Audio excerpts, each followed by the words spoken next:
వివేకానందరెడ్డి హత్య కేసులో బెయిల్పై బయట ఉన్న వైసీపీ ఎంపీ అవినాష్ రెడ్డి ముందస్తు బెయిల్ రద్దు పిటిషన్పై హైకోర్టులో విచారణ జరిగింది.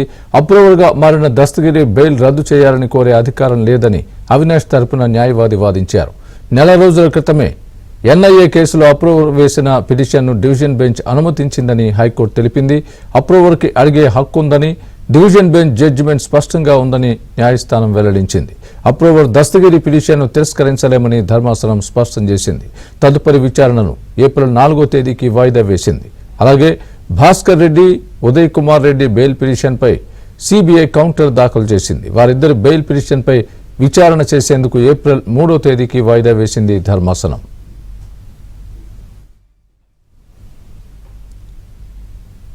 మరింత సమాచారం మా ప్రతినిధి ప్రవీణ్ లైవ్ లో అందిస్తారు. ప్రవీణ్, చెప్పండి, ఏంటి దీనికి సంబంధించి పూర్తి అప్డేట్?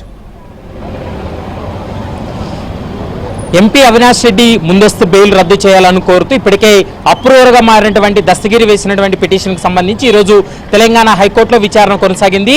ఇక నిందితుడు అవినాష్ రెడ్డి తరపు న్యాయవాది తన వాదనలు వినిపిస్తూ ఈ పిటిషన్కు అర్హత లేదని, ముఖ్యంగా అప్రూవర్గా మారినటువంటి దస్తగిరి యొక్క పిటిషన్కు అర్హత లేదనేటువంటి అంశాన్ని కూడా స్పష్టంగా వారి వాదనలు వినిపించారు. కానీ కోర్టు మాత్రం దాన్ని పరిగణలోకి తీసుకోలేదని చెప్పాలి. ఎందుకంటే నెల రోజుల క్రితమే ఎన్ఐఏ కేసులో అప్రూవర్గా మారినటువంటి వ్యక్తి పిటిషన్ వేస్తే దాన్ని డివిజన్ బెంచ్ అలో చేసిందని, కాబట్టి ఈ సందర్భంలో అప్రూవర్గా మారినటువంటి దస్తగిరి వేసినటువంటి పిటిషన్ను తిరస్కరించలేం, ఖచ్చితంగా పిటిషన్ విచారణ జరుపుతామంటూ కూడా తెలంగాణ హైకోర్టు స్పష్టం చేసినటువంటి పరిస్థితి కనపడుతుంది.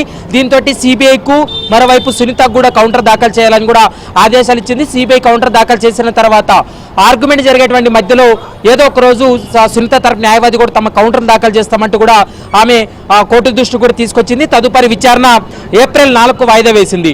మరోవైపు ఈ కేసులో నిందితులుగా ఉన్నటువంటి ఉదయ్ కుమార్ రెడ్డి కావచ్చు, భాస్కర్ రెడ్డి, వీరిద్దరికీ కూడా బెయిల్ మంజూరు చేయాలంటూ కూడా ఇప్పటికే తెలంగాణ హైకోర్టు కూడా పిటిషన్ దాఖలు చేశారు.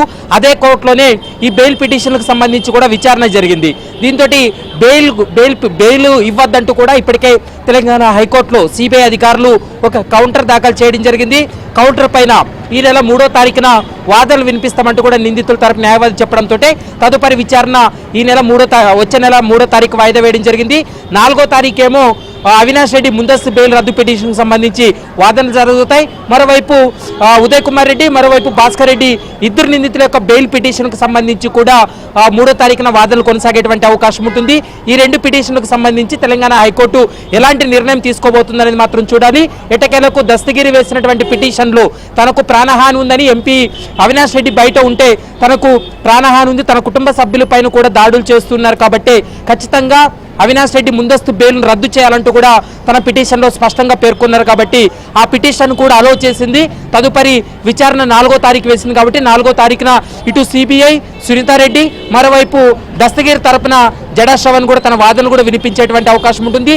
ఇరు వాదనలు విన్న తర్వాత కోర్టు ఎలాంటి నిర్ణయం తీసుకోబోతుంది అనేది మాత్రం చూడాల్సినటువంటి అవసరం ఉంటుంది. స్వామి. Right Praveen, thanks for the update.